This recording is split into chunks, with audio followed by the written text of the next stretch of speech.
Повторное лишение очков Эвертона.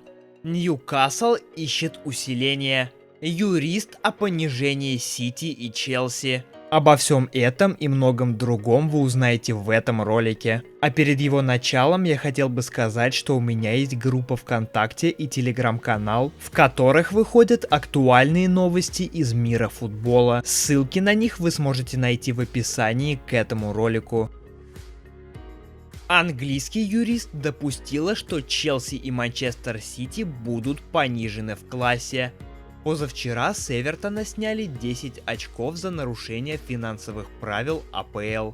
Ириски опустились на предпоследнее место в таблице. На месте юристов этих клубов я бы занервничала. Теперь есть прецедент.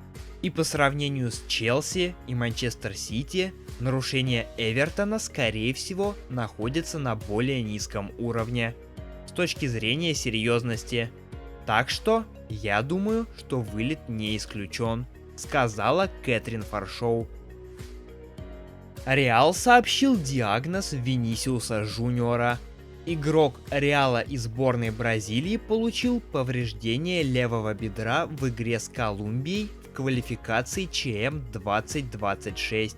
Мадридский клуб объявил, что у 23-летнего футболиста выявлен разрыв двуглавой мышцы бедра. Из-за этой травмы Винисиус пропустит 2,5 месяца, сообщает журналистка Коуп Аранча Родригес. У Реала на данный момент 8 игроков с травмами. Кроме Винисиуса, различные повреждения есть у Тибо Куртуа, Арисабалаги, Милитао, Чуамени, Джуда Беллингема, Арды Гюллера и Эдуарда Камавинге.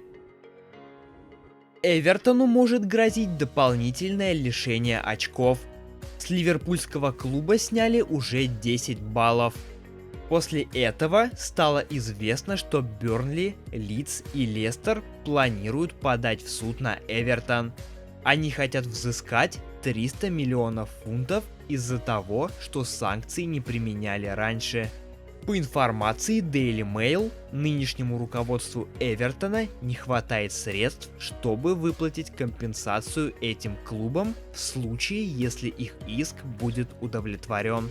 Компания 77 Partners, которая ведет переговоры о приобретении ливерпульского клуба, может выделять около 20 миллионов фунтов в месяц, чтобы помочь с текущими расходами клуба, но не готова покрывать сумму компенсации. Неспособность Эвертона выполнить финансовые требования истцов приведет к автоматическому снятию с клуба еще 9 очков. Филипп Лам раскритиковал идею проведения ЧМ 2034 в Саудовской Аравии. Официально хозяева турнира пока не определены, но Саудовская Аравия стала единственной страной, которая подала заявку на проведение. Как вы восприняли присуждение ЧМ Саудовской Аравии и что должно произойти до Конгресса FIFA 17 мая 2024 года, чтобы предотвратить это? Я следил за развитием событий с большим беспокойством, потому что это прямо противоположно тому, что было бы хорошо для футбола. Все, особенно европейские страны, должны, наконец, подвергнуть сомнению текущие процессы и своевременно оказать влияние. Я бы хотел, чтобы такие турниры, как Чемпионат Европы и Чемпионат мира, проводились только в демократических странах, сказал бывший футболист Баварии и сборной Германии. Главный тренер Астон Виллы Унаи Эмери хотел бы видеть в своей команде нападающего Теми Абрахама. Как сообщает Football Insider, бирмингемцы могут попытаться провернуть сделку в зимнее трансферное окно. Стоит сказать, что Абрахам в этом сезоне не провел ни одного матча. Он восстанавливается от серьезной травмы колена. Главный тренер Ромы Жозе Моуриньо хотел бы усилить состав своей команды.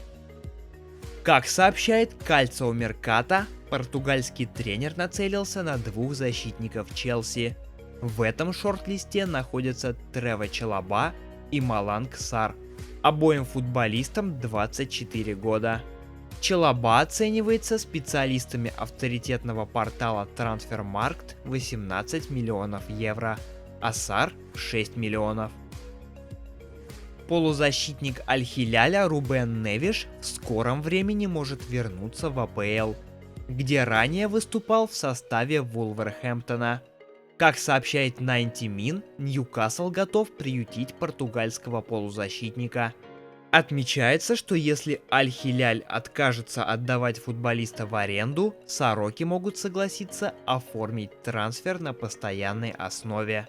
Ньюкасл хочет купить Невиша на замену Сандро Тонали, которого дисквалифицировали на 10 месяцев из-за ставок. Слухи связывают нападающего Тоттенхэма Ришарлисона с клубами Саудовской Аравии. Впрочем, в январское трансферное окно переезд бразильца на Ближний Восток маловероятен. Как сообщает Football Insider, шпоры не думают о продаже 26-летнего игрока зимой. Барселона хочет сохранить Жоау Кансело.